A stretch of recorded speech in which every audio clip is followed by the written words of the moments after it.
Selamat berjumpa pemirsa. Hari ini Sabtu tanggal 8 Juni 2024, saya akan menghadiri talk show yang diadakan oleh PKLU GPIB Pasar Minggu yang diberikan judul Pendampingan Orang Sakit.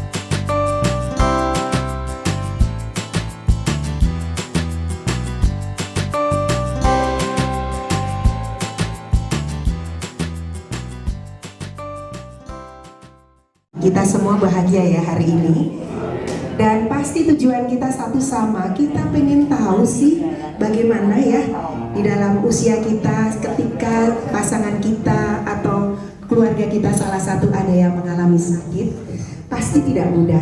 Maka tema hari ini kita akan membawa belajar tentang bagaimana pendampingan kepada orang yang sakit. Tapi sebelumnya mari kita menyanyikan dulu. Kalau memang benar sukacita, mari kita nyanyikan Hari Ini Ku Rasa Bahagia.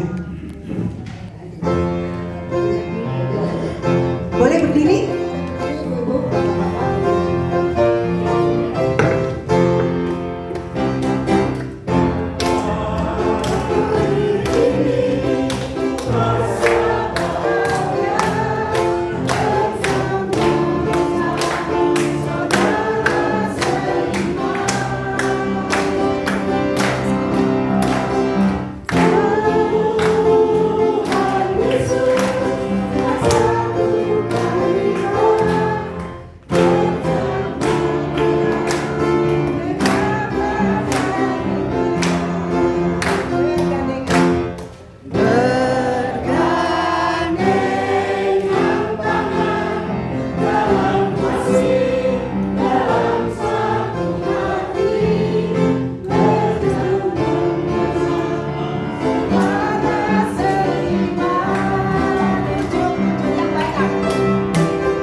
Di depan kita sudah pernah melihat wajahnya? Sudah ya? Waduh, Bu Ratna paling keras. Iya, mari silahkan memperkenalkan diri sendiri. Jadi, puji Tuhan, saya sungguh bagaimana namanya ya, sudah kehabisan kata ngomongnya. Intinya adalah saya berutang kepada GPIB Pasar Minggu. Saya berutang karena melalui gereja GPIB Paling Sungguh ini, kami sekeluarga sungguh merasa besarnya kasih karunia Tuhan itu kepada kami. Walaupun tahun 2019 kemarin istri saya sudah kembali ke rumah Bapak, tapi kembali itu sungguh membawa sukacita. Walaupun kata sukacita itu jarang orang ucapkan, tapi saya katakan sungguh bersukacita. Karena dia pergi mengetahui bahwa dia akan kembali ke rumah bapaknya. pada saat dia 3 tahun dia mengalami cuci darah, begitu capek dia, selalu doanya itu saya dengar kalau malam, kadang-kadang jam 1, jam 2 malam saya dengar doanya, Tuhan saya sudah capek, panggil saya. Kan tidak mungkin Tuhan memanggil kan, tidak mungkin. Tapi akhirnya dia berangkat dengan sukacita. Jadi dia meninggalkan kami, ya, anak 3, cucu 6. Yang paling besar SMA kelas 2, yang paling kecil cucu TK besar. Setiap malam, karena Tuhan juga, setiap malam saya buat penalaran Alkitab dengan mereka berenam ini lewat Zoom. Karena satu di Jombongan, satu di Cenere, satu di Pasar Minggu. Jadi setiap malam saya buat begitu. Kenapa saya buat pada cucu bukan kepada anak mantu? Karena anak mantu ini sibuk dengan pekerjaannya. Nggak mungkin lagi saya jangkau. Yang bisa jangkau adalah anaknya, cucu kami itu.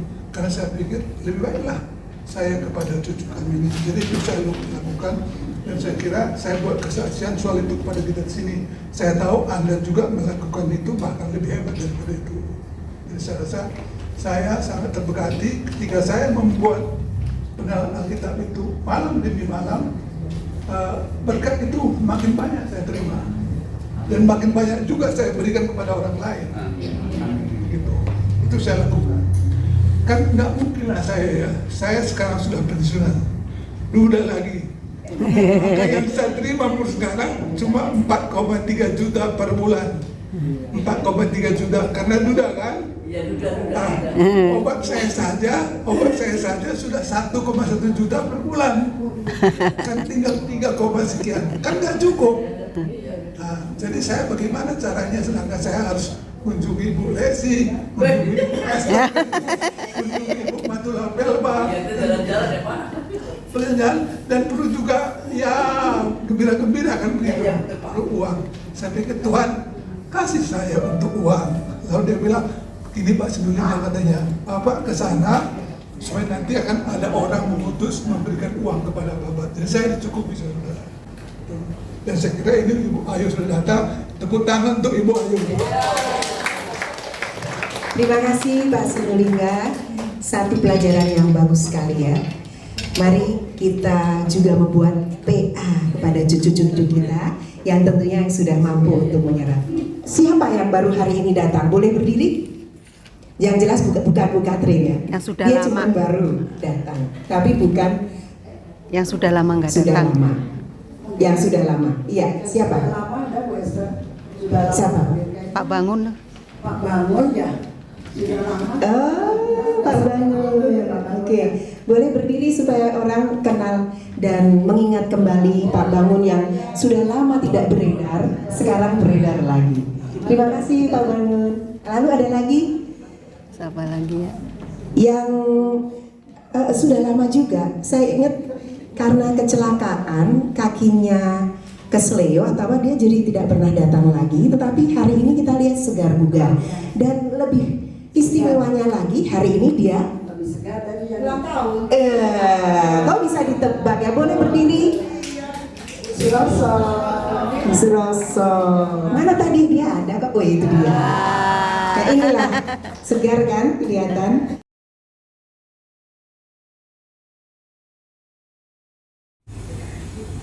PKLU semangat, pelayanan hijau.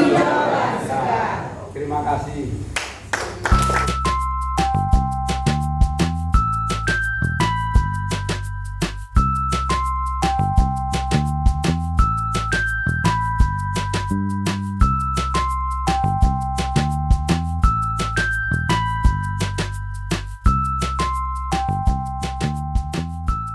Di tepi pantai mencari kerang. Cakep. Kerang kecil, banyak warnanya. Cakep. Hidup sehat, hati senang.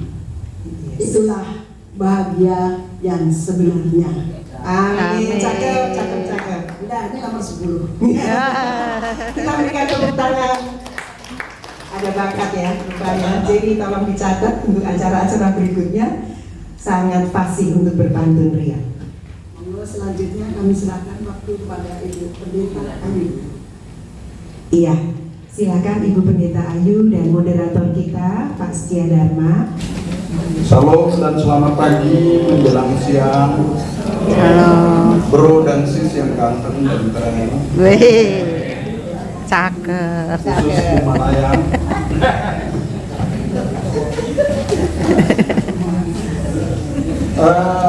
Kami mengucapkan selamat datang di ruangan yang luar biasa ini. Kita merasa beruntung sekali bahwa kita masih diberi kesempatan untuk berkumpul bersama dengan sehat di tempat ini. Itu sungguh suatu hal yang amat disukai. Acara ini kita akan mencoba berbincang dengan Ibu Pendeta Ayu. Untuk itu barangkali saya berikan waktu kepada Ibu Ayu untuk sedikit memberikan informasi terkini beliau kepada Bapak Ibu. Salam sejahtera. Apakah boleh sebelum saya bercerita, saya meminta Bro Ensis untuk berdiri? Pianisnya mana ini? Ada. Pianis juga. Bukan Abu, tapi Pak Irfan. Baik. Kalau tadi lagu sekolah minggu ditransfer diganti menjadi PKLU, sekarang kegiatan sekolah minggu, walaupun tidak harus lincah, ya, tapi saya percaya kita tetap lincah. Dengan segala keterbatasan kita lincah, bisa bergerak dengan lincah. Saya akan mengajak Bapak Ibu, mungkin sudah biasa, mengajak kita semua bernyanyi Jalan Serta Yesus. Setiap kata jalan, kita jalan. Setiap kata jalan kita balik. Jadi contohnya begini.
Memang sudah banyak pengalaman di sinode, terus dikatakan pindah aja kamu ke sana. Ada ibu penayang, nanti kamu berdua yang harus menyelesaikan di sini. Itulah kita kalau Ibu Ayu mengetahui.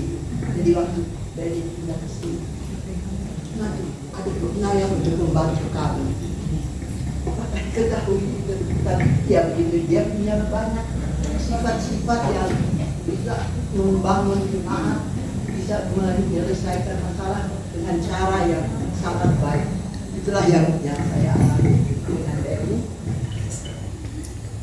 Masih Ibu mana? Umia. Oh iya, silakan. Yes, selamat siang Ibu Ayu. Ibu Ayu masih ingat saya, Ibu Patilaya. Oh, masih. Bu, sebenarnya mungkin saya juga nggak punya pengalaman seperti Ibu, belum punya lah, bukan nggak ya. Mungkin banyak ibu-ibu yang punya pengalaman. Cuman saya pengen tahu apakah tadi kan Ibu lebih banyak dalam tanda kutip menyalahkan diri Ibu, ya. Tapi apakah dari pasiennya sendiri beliau itu suka marah-marahnya? Biasanya tuh kita jadi marah karena pasiennya juga ya, yang sedikit lah kalau orang Ambon bilang ruk-ruk ya, ini salah, itu salah, yang kita sendiri bingung maunya apa begitu kan. Jadi apakah memang Pak Pendeta tuh begitu juga, atau Pak Pendeta karena dia orang yang beriman, dia juga sabar seperti Ibu bilang Ibu nggak sabar ya. Pak Pendetanya sendiri sabar. Lalu Ibu, banyak orang yang bilang kalau kita lagi dalam keadaan begitu, kita menyanyi puji Tuhan dengan lagu apa yang kita suka atau yang kita tahu begitu, itu sangat membantu kita juga. Apakah Ibu begitu juga? Ya, itu aja. Terima kasih. Boleh lagi kalau ada yang mau Pak Sim mungkin. Ya. Ibu Ayu yang kami cintai, ketika waktu saya itu mendampingi 3 orang yang cantik-cantik, Ibu Lexi, Ibu Esther sama Ibu Maria, saya dampingi ke rumah Ibu, ketemu sama Ketua PLOA. Di tengah jalan pulangnya saya terpikir begini, Bu, rupanya kita memang harus jadi penghibur, tapi sering juga kita juga harus jadi dihibur. Jadi saya ketika melihat Ibu bicara sama Bapak di sana, wah ini hebat Ibu Matul Perwa, bisa menjadi penghibur kepada Bapak. Tapi kalau bagi saya, Bapak ini juga menjadi penghibur bagi Ibu Matul Perwa. Jadi terus saya cari di mana ini rujukannya di Alkitab, yaitu bahwa kalau kita menjadi penghibur, kita harus lebih dahulu menghibur diri kita sendiri. Kalau enggak, itu omong kosong.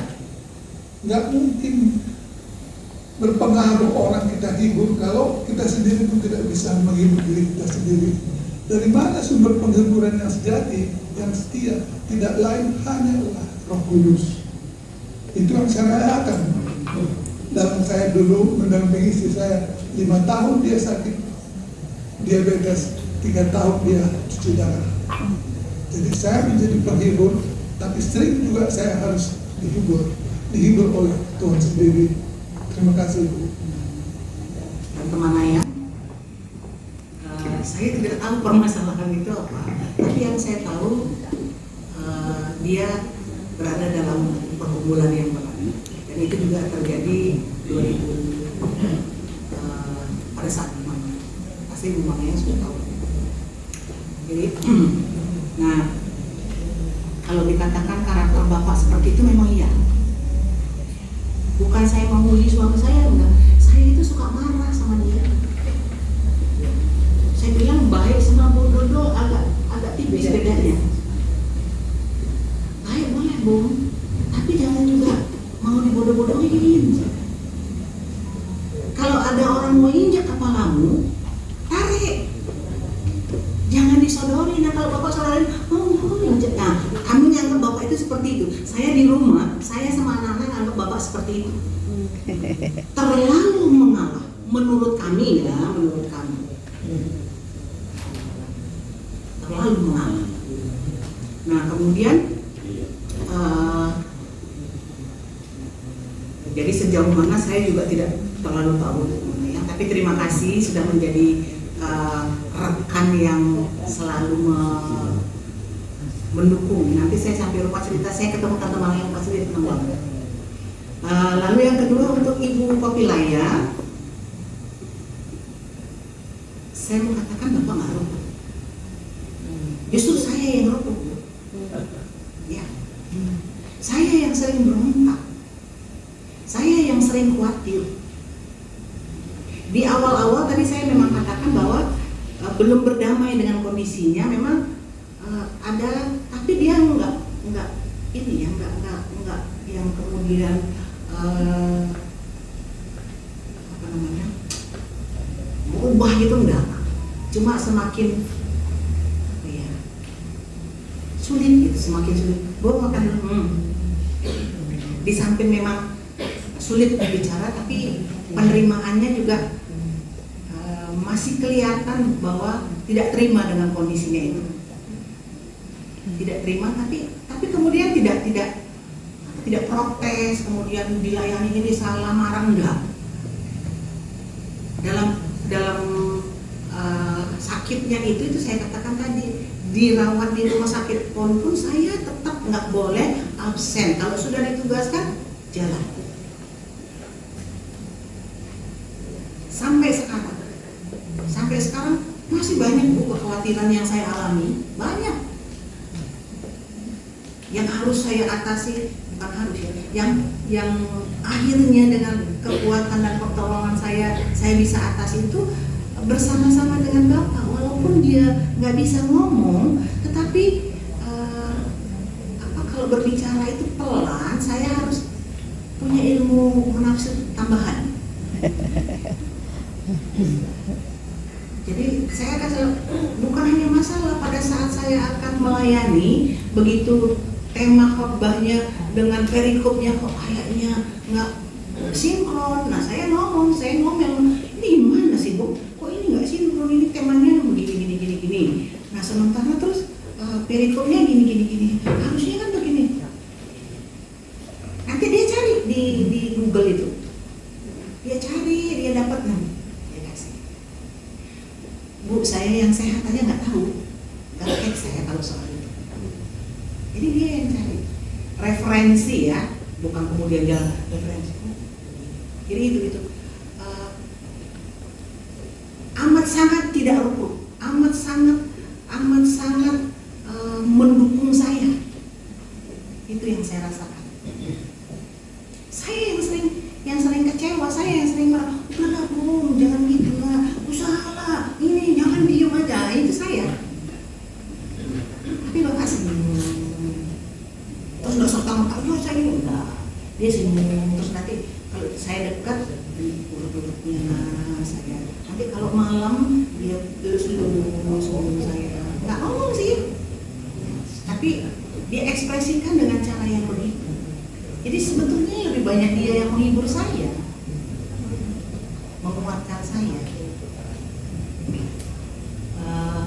Lalu yang menyanyi, ya, saya lebih banyak mengolah tubuh daripada bergerak tubuh daripada mulutnya. Beda, sangat bertolak belakang dengan Bapak musik dan nyanyi. Kalau saya lebih banyak di gerakan, kalau dulu masih nari. Nah sekarang mungkin agak sedikit aneh. Kebetulan di rumah kami cuma berdua. Jadi semua pekerjaan itu saya lakukan sesuai dengan selera saya, supaya tidak menjadi beban. Kalau saya lagi mau ngepel ya saya ngepel. Kalau saya lagi mau nyuci ya saya nyuci. Kalau saya lagi tertarik atau terpanggil untuk nyetrika ya saya nyetrika. Kalau enggak saya nggak mau sendiri karena nanti saya marah. Saya kecewa. Kenapa sudah tua? Pernah saya lawan ya. Oh supaya semuanya menjadi bagus, tertata. Oh saya hari ini harus begini. Sekarang habis ini saya harus begini.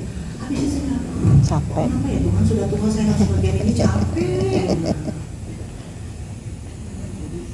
Sama dong. Saya cerita sama Bapak. Iya.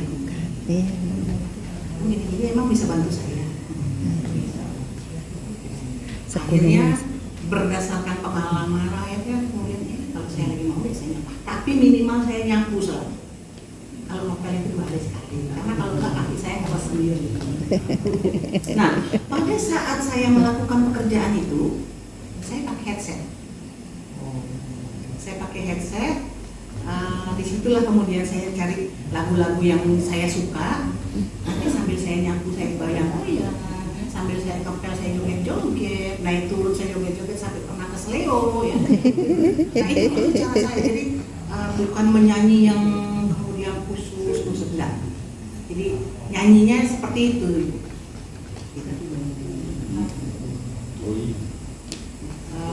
Kemudian yang terakhir Pak Sinulinga, tadi sudah sempat tersinggung sedikit, saya singgung bahwa jadi penghibur dan menghibur ya secara alamiah begitu ya.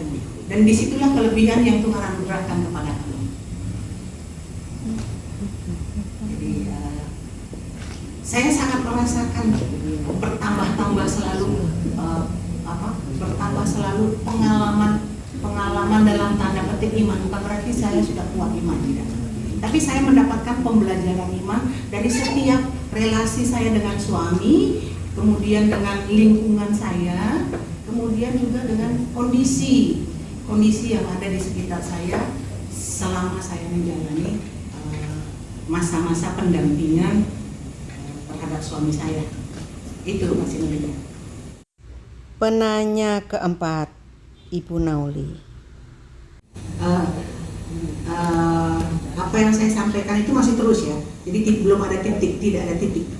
Jadi proses itu masih harus kita lewati selama kita masih ada di dunia ini. Nah, yang saya mau bagikan adalah apa yang diungkapkan oleh Rasul Petrus dalam suratnya yang saya baca tadi.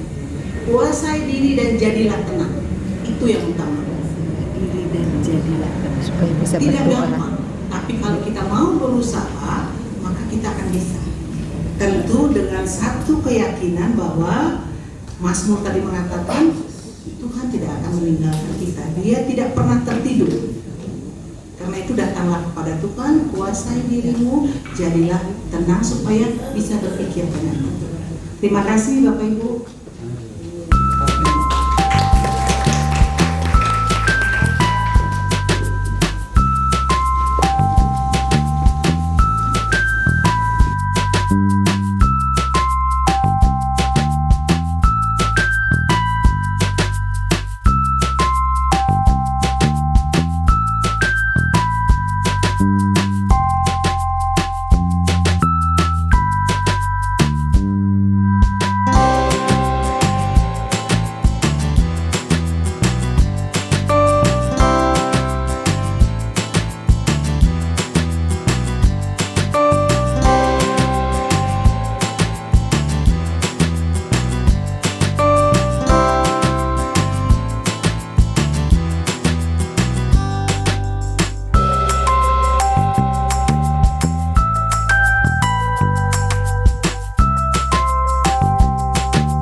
Demikianlah pemirsa ibadah PKLU di bulan Juni 2024 dikemas dalam bentuk talk show.